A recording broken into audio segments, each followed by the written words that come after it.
Hello friends, welcome to PSP classes. आज हम पढ़ने जा रहे हैं सेल फोरकास्टिंग, जो सब्जेक्ट है इंडस्ट्रियल इंजीनियरिंग सेफ्टी आपका।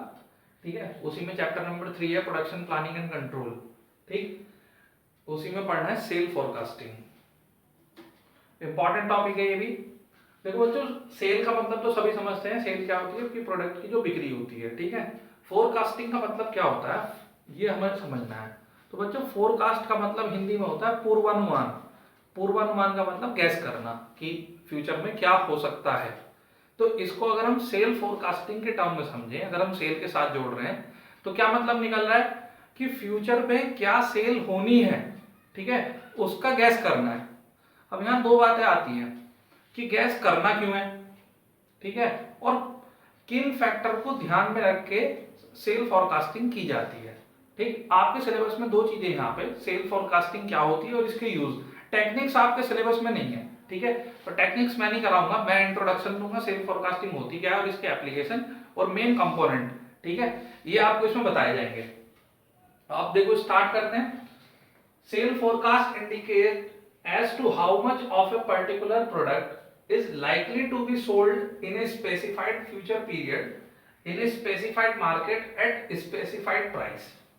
ठीक है, तो सेल फोरकास्टिंग से क्या पता चल रहा है हमें? कोई भी पर्टिकुलर प्रोडक्ट है, ठीक है, फ्यूचर में किसी पर्टिकुलर टाइम में और पर्टिकुलर स्पेस, स्पेस मतलब एरिया में, ठीक है, स्पेसिफिक मार्केट और स्पेसिफिक प्राइस पे कितना सेल होगा। ठीक है, तो फ्यूचर की डिमांड के हिसाब से, है ना, फ्यूचर की सेल के हिसाब से हम अपनी फर्दर प्रोडक्शन की प्लानिंग करते हैं। ठीक, मैं भी एग्जांपल के साथ आपको समझाऊंगा कि ये जो हमारी सेल्स फोरकास्टिंग है ये क्यों जरूरी है। ठीक है, ये पॉइंट समझ में आया आपको कि सेल फोरकास्ट क्यों करनी है? कि एक कोई भी प्रोडक्ट है, फ्यूचर में किसी स्पेसिफिक टाइम में उसकी कितनी सेल होगी, इस बात को गैस करना है। ठीक, नेक्स्ट है, it is an estimate of the sale potential of the firm in future. ये मतलब इसके डेफिनेशन ही है, उसके मैंने पॉइंट्स अलग अलग कर दिए हैं कि estimate of the sale potential of the firm in future, future में कितनी सेल पोटेंशियल हो सकती है उस प्रोडक्ट की, ठीक है, इस बात का एस्टिमेशन लगाना है। ठीक, और अभी it is estimation of type, quantity and quality of future cell. Type, ये क्वांटिटी की बात तो यहाँ आएगी कि पोटेंशियल कितना रखना है, यहाँ टाइप की बात हो रही है, क्वांटिटी की बात हो रही है और क्वालिटी की बात हो रही है, क्वालिटी ऑफ फ्यूचर सेल। बात समझ में आ रही है कि सेल आगे चल के प्रोडक्ट की क्या रहेगी, क्वालिटी क्या चेंज हो सकती है, ये सारी बातें हमें गैस करनी है। बात समझ में आ रही है? देखो बच्चों, ये तो हुई डेफिनेशन। ठीक, सेल फोरकास्टिंग का मतलब समझ में आया कुछ, कि हमें अपने प्रोडक्ट की फ्यूचर की सेल को गैस करना है कि वो फ्यूचर में कितना बिकेगा, नॉर्मल सी लैंग्वेज में मैं कहूं। और ये बात पता करना क्यों जरूरी है, अब आप समझो। मान लो आपका कोई प्रोडक्ट है, ठीक है, आपने उसका प्रोडक्शन स्टार्ट कर दिया, ठीक, आपने सेल्स की प्लानिंग नहीं की कि उसका कितना वो बिकेगा। अगर आप वो गैस करके बनाओगे नहीं, ठीक है, तो आप बना के ढेर लगा दोगे। और ढेर लगाने का मतलब होता है इन्वेंट्री इकट्ठी करना। इन्वेंट्री इकट्ठी होगी, आपकी कॉस्ट भी जाएगी, स्पेस भी ज्यादा चाहिए। बात समझ में आ रही है? और वो टाइम भी यूटिलाइज हो रहा है फालतू का। ठीक, तो हमें क्या करना है? सेल फोरकास्ट करनी है, गैस करना है। सेल फोरकास्ट करने के कई सारे तरीके होते हैं, कि चाहे वो आप आइडिया लगाओ या किसी की अपोनियन लो या प्रीवियस सेल का डाटा लो कि लास्ट ईयर हमने कितने बेचे थे।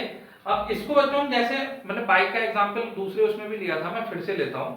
मान लो कोई बाइक कंपनी है, ठीक है, वो मंथली 1 लाख बाइक सेल करती है एवरेज, अगर उसका 12 मंथ का अगर हम देखते हैं तो बच्चों, सेल फोरकास्ट क्या होता है? मान लो ये जो है अभी हमारा अप्रैल चल रहा है, ठीक है, तो किसी कंपनी को मई के प्रोडक्शन प्लान बनाने हैं।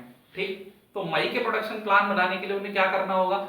या तो वो अपने प्रीवियस 6 मंथ की सेल देख लें कि हर 6 मंथ के सेल में उन्होंने क्या बेचा है। ठीक है, मान लो 80 किसी महीने 80,000, किसी महीने 85,000 उन्होंने बाइक बेची है। ठीक है, तो उन्हें पता चल जाएगा ऑन एवरेज जो हमें 90 टू 1 लाख के अराउंड हमें बाइक जो है प्रोड्यूस हो सकती है हमारी नेक्स्ट मंथ में।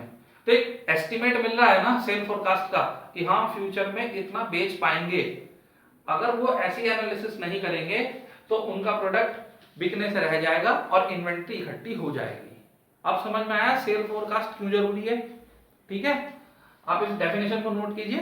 अब आगे बताते हैं।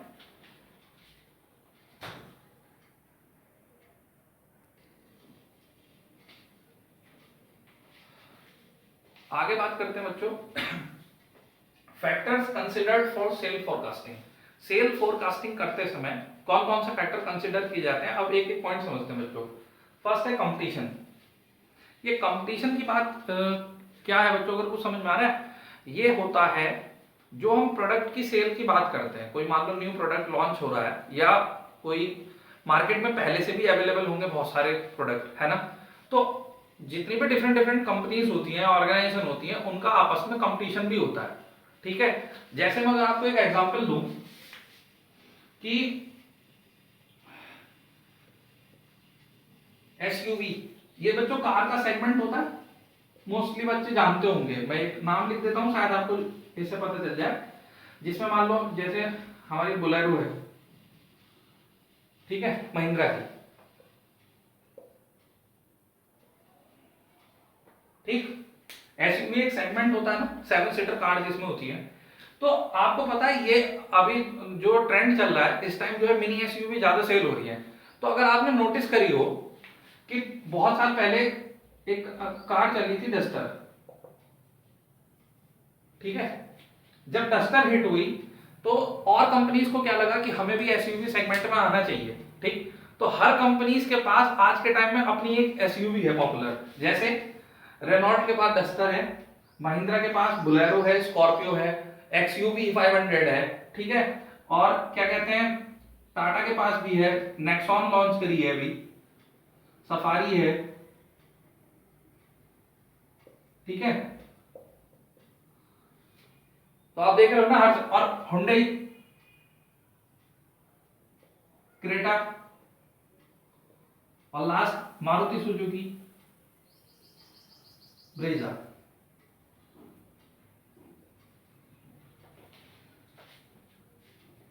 तो मैं ये एग्जांपल क्यों ले रहा हूं बच्चों, वैसे भी हम लोग मैकेनिकल में इंडस्ट्रीज में जो है ऑटोमोबाइल इंडस्ट्रीज को सबसे ज्यादा पसंद करते हैं, ठीक है। तो मैं भी बच्चों को वही एग्जांपल दे रहा हूं।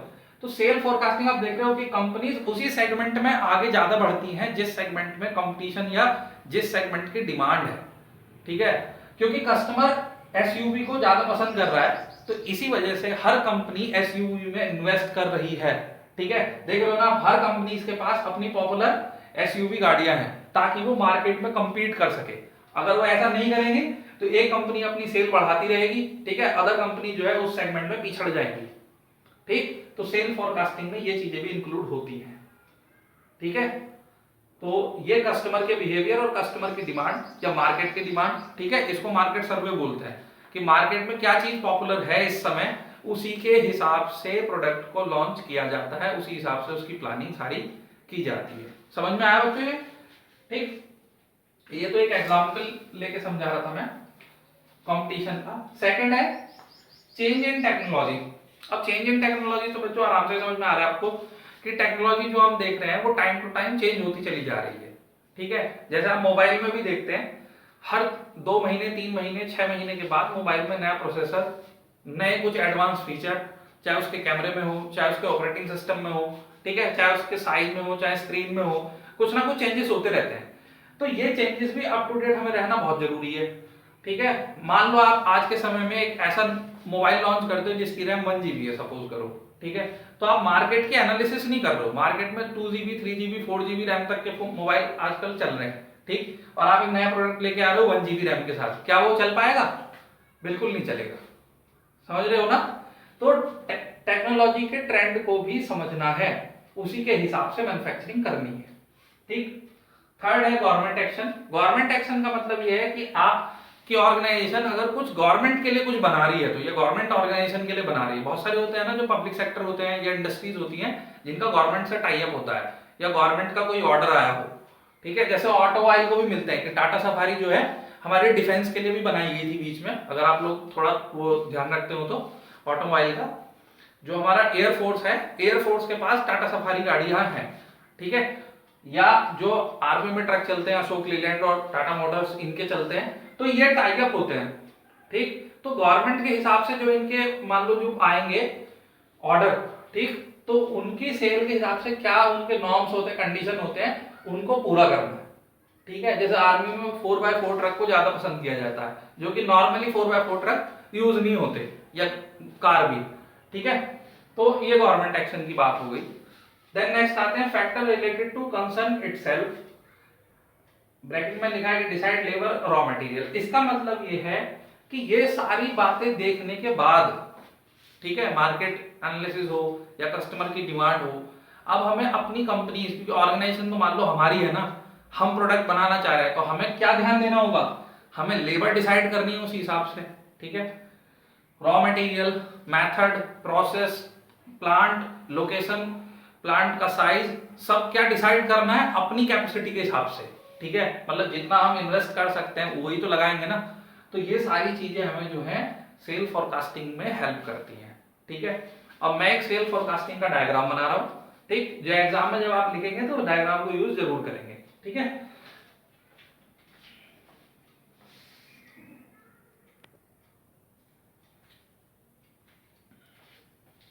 तो ये नेक्स्ट आते हैं बच्चों, ये एलिमेंट है मतलब सेल फोरकास्टिंग में, एक मतलब मैंने डायग्राम के थ्रू इसको रिप्रेजेंट किया है। तो आप देख रहे हो जैसे मार्केट है, कॉम्पिटिटर एक्शन, ठीक है, एक्शन बाय सप्लायर डिस्ट्रीब्यूटर, और company action, cost, market share, sale, profit.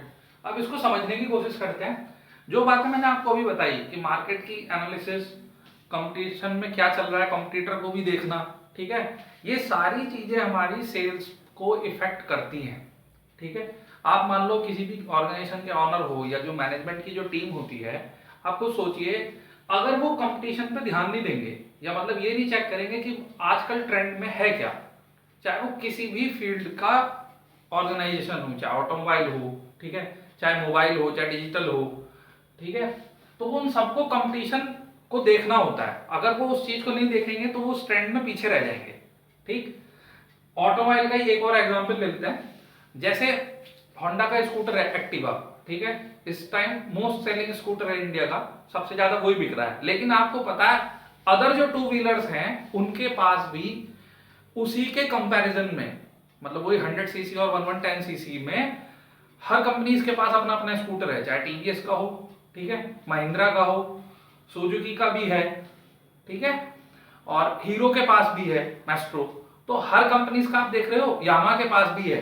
तो हर कंपनीज, मैंने क्या बताया कि मार्केट में कंपीट करना है तो हमें हर सेगमेंट में कूदना पड़ेगा, ठीक है, वरना एक कंपनी ही सारा प्रॉफिट ले जाएगी। तो ये कंपटीशन देखना पड़ता है अदर ऑर्गेनाइजेशन को भी। मान लो सब लोग बाइक ही बनाते रहे, ठीक है, और होंडा एक्टिवा बनाता रहे, आप समझ रहे हो ना ये चीज। तो ये सब चीजें क्या है कि कंपटीशन एक्शन है, वो हमें भी देखना है कि मार्केट में क्या कंपीट कर रहा है, ठीक है, उसमें मार्केट शेयर के हिसाब से तब कंपनी को एक्शन लेना है कि अब हमें क्या करना चाहिए, ठीक। एक्शन बाय सप्लायर और डिस्ट्रीब्यूटर, ये भी ये चीज है, जो आपके सप्लायर और डिस्ट्रीब्यूटर हैं, जो आपके सप्लाई कर रहे हैं, उन पे भी ये चीज इफेक्ट होगी, ठीक है। जो सेल होगी वो भी इसी चीज पर डिपेंड करेगी। जब आप कंपटीशन करोगे, मार्केट को देखोगे, ठीक है, उसी हिसाब से जो आपकी सेल है वो अप और डाउन होगी। सेल बढ़ेगी तो आपका प्रॉफिट बढ़ेगा, ठीक है, जिससे कॉस्ट भी बढ़ जाएगी, ठीक, कंपनी की जो कॉस्ट है। तो ये सारी चीजें आपको समझ में आ रही है। अब बचे हैं इसके यूज, बचे हैं सेल फोरकास्टिंग के और टाइप ऑफ फोरकास्टिंग है। आप इसको नोट कीजिए, नेक्स्ट बताते हैं।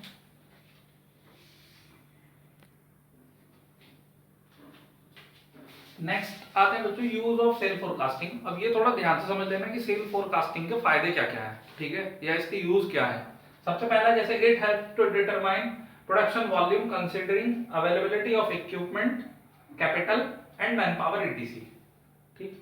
आप ये समझ लो सेल फोरकास्टिंग करने से कि मतलब आपको पता चल जाए कि मेरे फ्यूचर में इतने पीस बिकेंगे। अगर मैं सीधी सीधी बात करूं, अगर मुझे पता चल जाए, ठीक है, कि मेरा जो कोई भी प्रोडक्ट है वो फ्यूचर में कितना सेल होगा, तो मैं सारी प्लानिंग उसी के हिसाब से करूंगा ना।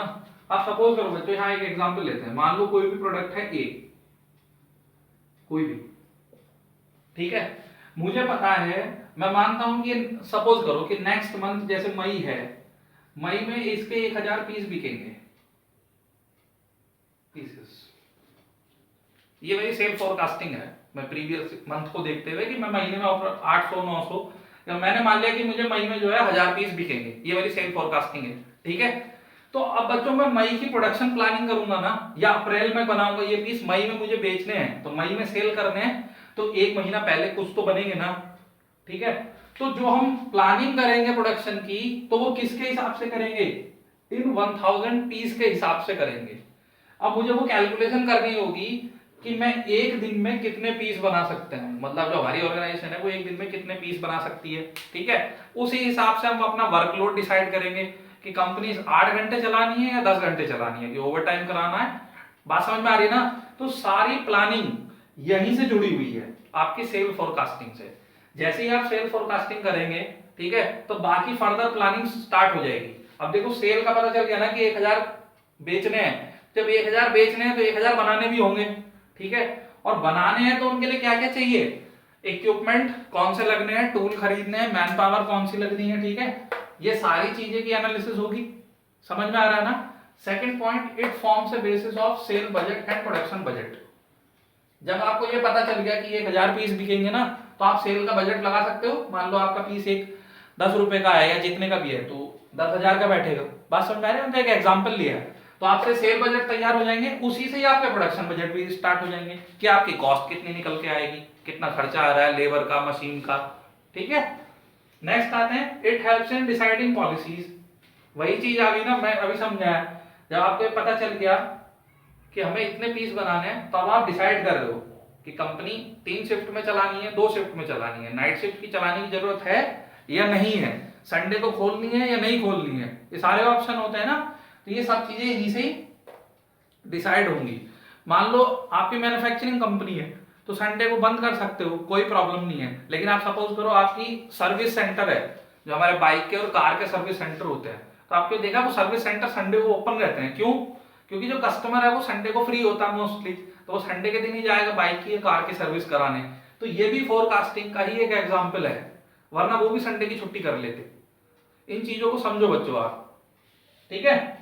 नेक्स्ट है helps in preparing production and purchasing schedule. अब जब हमें पता चल गया, मैंने भी ये चीज समझा दी है सारी पहले ही, लेकिन पॉइंट्स अलग अलग आ रहे हैं। अब मुझे पता चल गया ना कि 1000 पीस बनाने हैं, तो ये कह रहा है ना प्रोडक्शन शेड्यूल, तो एक दिन में कितने पीस बनाने हैं ये प्लानिंग करनी है, वो लाइन की इफिशिएंसी को देख के पता चल जाएगा। और परचेजिंग शेड्यूल, रॉ मटेरियल कब खरीदना है और कितना खरीदना है ना, वो भी इसी से डिसाइड होगा, ठीक है। तो सेल फोरकास्टिंग की इंपॉर्टेंस समझ में आई ना, कि बहुत इंपॉर्टेंट है सेल फोरकास्टिंग। आप जितना जज करोगे उसी के हिसाब से प्रोडक्ट प्रोड्यूस करोगे, ठीक है, तभी प्रॉफिट में रहोगे, ठीक। नोट कीजिए इसको।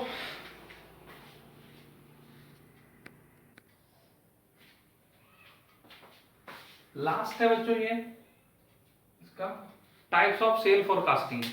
टाइप्स ऑफ सेल फोरकास्टिंग में 2 चीजें हैं, शॉर्ट टर्म फोरकास्टिंग और लॉन्ग टर्म फोरकास्टिंग, ठीक है।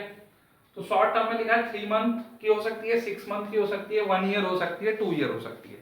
अब ये बात समझ में आ रही है बच्चों। इसका मतलब ये है कि जो भी आप प्लानिंग कर रहे हो या सेल फोरकास्टिंग जो कर रहे हो, वो शॉर्ट ड्यूरेशन के लिए कर रहे हो। तो शॉर्ट ड्यूरेशन वहां किए जाते हैं जहां प्रोडक्ट में अनसर्टेनिटी ज्यादा होती है, ठीक है। मतलब वहां जो सेल के ट्रेंड हैं वो जनरली चेंज होते रहते हैं, ठीक। जैसे ऑटोमोबाइल्स हो गया, मोबाइल्स हो गए, ठीक है। आप मोबाइल की लॉन्ग टर्म प्लानिंग नहीं कर सकते, आपके साल भर में और 6 महीने में प्रोसेसर और ये चीजें चेंज होने लगती हैं, एंड्रॉइड वर्जन चेंज होने लगते हैं, समझ रहे हो ना। तो यहाँ पे शॉर्ट टर्म प्लानिंग ही काम आती है, ठीक। शॉर्ट टाइम के लिए फोरकास्टिंग होगी, फिर देन आगे बढ़ जाएंगे। सेकंड है लॉन्ग टर्म फोरकास्टिंग। यहाँ देख रहे हो 5 ईयर, 10 ईयर, 20 ईयर। तो इतनी लंबी फोरकास्टिंग उसी प्रोडक्ट की हो सकती है जहां पे इतना क्या कहते हैं डिफरेंसेस ना हो, the constant rate of sale, like ship building, ठीक है, पेट्रोलियम रिफाइनरी। अब बताओ पेट्रोलियम रिफाइनरी एक बार लग जाएगी तो आपको भी पता है वो कंटिन्यूअस डिमांड में है, वो लॉन्ग टर्म में जाएगी, ठीक है। तो उसकी जो भी प्लानिंग होगी सेल्स की, सेल की फोरकास्टिंग, वो लॉन्ग टर्म में चलेगी। पेपर मिल हो गए हमारे, शुगर मिल हो गए, ये सब लॉन्ग टर्म फोरकास्टिंग में काम करते हैं, ठीक है। इनकी प्लानिंग लॉन्ग टाइम के लिए की जाती है। और बाकी जो हमारे अदर हैं जिनमें प्रोडक्ट में वेरिएशन होते हैं, टाइम टू टाइम चेंजेस आते हैं, वो हमारी शॉर्ट टर्म फोरकास्टिंग में जाते हैं, ठीक है। तो ये सेल फोरकास्टिंग टॉपिक पूरा हो गया बच्चों। नोट्स बना लेना इसके, ठीक है।